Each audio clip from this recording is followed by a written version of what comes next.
इत्मीनी का केस इमरान खान और बुशरा बीबी की सजाएं कलअदम, अदालत का बरी करने का हुक्म। रवां साल 3 फरवरी को इस्लामाबाद के सिविल जज कुदरतुल्लाह ने बानी पीटीआई इमरान खान और बुशरा बीबी को 7-7 साल कैद सुनाई थी। इमरान खान और बुशरा बीबी के इद्दत केस में सजाओं के खिलाफ अपीलों पर आज जज अफजल वजूका ने फैसला सुनाया।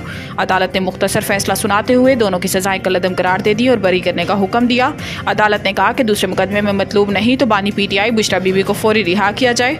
दोनों की रिहाई की रुककारी जारी कर दी गई है।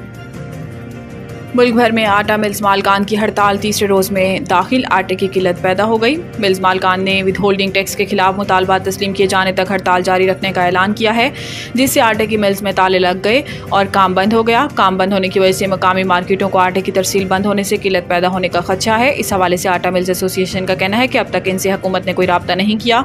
दूसरी जानिब मुल्क के दीगर शहरों की तरह कोयटा समेत बलूचिस्तान भर में तमाम फ्लोर मिल्स बंद हैं। गंदम की पिसाई बंद होने से मार्केट में आटा सप्लाई रुक गई है। कोयटा शहर के तमाम फ्लोर मिल से आटे की पिसाई और सप्लाई मुअत्तल होने के बाद आटे की कीमतें 200 से 1000 रुपए तक का इजाफा हो गया। इधर फ्लोर मिल्स की हड़ताल के असरात खाने पीने के होटलों और तंदूर वालों पर भी पड़ना शुरू हो गए। तंदूर मालकान का कहना है कि पहले से महंगाई, मजदूरी, गैस और बिजली के बिलों की वजह से परेशान है। अब आटे की कीमतों में इजाफे से इनका कारोबार और मुतासिर होकर रह गया है। ऐसे में रोटी की कीमतें बढ़ाने पर मजबूर हैं। इधर चेयरमैन FBR ने कहा कि आटा मिल्स मालकान की सेल्स दस्तावेजी हो जाएगी, जिसकी वजह से इनमें डर और खौफ है। आटा मिल वाले अरबों कमाते हैं, इसलिए इन पर टैक्स बढ़ाया है। IMF से स्टाफ लेवल मुआहिदा। वज़ीर ख़जाना का स्ट्रक्चरल रिफॉर्म्स लाने का ऐलान। पाकिस्तान और IMF के दरमियान कर्ज प्रोग्राम के लिए स्टाफ लेवल मुआहिदा तय पा गया, जिसके मुताबिक IMF पाकिस्तान को 37 माह के दौरान $7 अरब कर्ज देगा।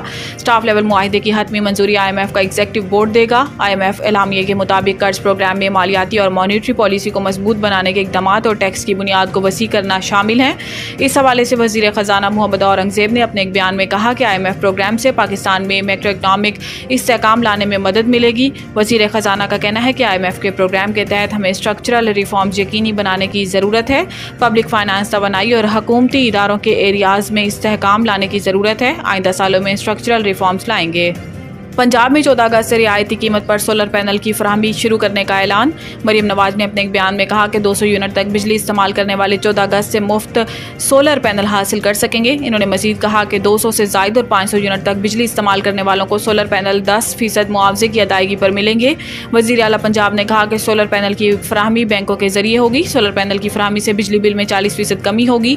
आवाम को रिलीफ देना ही मेरा मिशन है। मुश्किल हालात हैं, लेकिन हम आवाम के साथ हैं और रहेंगे। याद रहे कि चंद रोज़ कबल पंजाब काबीना ने 500 यूनिट तक बिजली इस्तेमाल करने वाले सार्फिन को 10% कीमत पर सोलर पैनल फराहम करने के मंसूबे रोशन घराना की मंजूरी दी थी। इस मंसूबे के तहत 500 यूनिट तक बिजली इस्तेमाल करने वाले सार्फिन के सोलर पैनल की 90% कीमत हुकूमत पंजाब अदा करेगी।